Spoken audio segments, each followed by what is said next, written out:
tenang Gusti Allah teh. Jadi pamimpin seueur jalma pamimpin anu hirupna teh tenang, pamimpin hayang tenang kumaha hirupna, jalmi kudu adil pamimpin urang.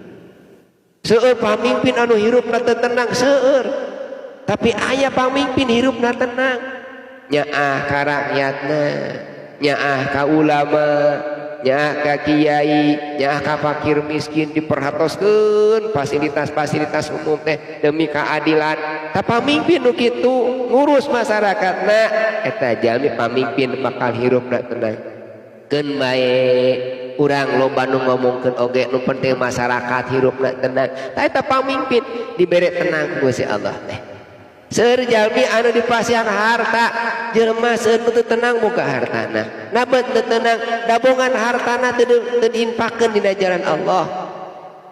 Upami teh mah eta urang gaduh harta, kabeungharan urang teh diinfakkeun dina jalan Allah, maka harta urang teh bakal nimbulkeun katenangan.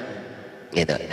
Seueur jalmi anu dipasihan kasolehan, kersa sholat tahajud, kersa saum, kersa ngalaksanakeun zikir, kersa ngaos Al-Qur'an.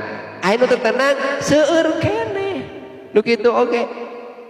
Rumah tangga teu aman, jeung anak pasea wae, jeung salakina pabaeud-baeud, jeung indung jeung bapak teu wawuh, jeung mitoha silih ngomongkeun. Ena hirup kitu tenang. Padahal kalakuanana ibadahna rajin ibadahna, berjamaahna rajin, angkat-angkatanana jarahna rajin. Nah, bet jauh ti Allah, bet hirupna teu tenang. Oh, jauh di Gusti Allah, teu turut kana aturan Allah. Dabongan ibadahna lain karena Allah, tapi ibadahna karena aliyah dunya.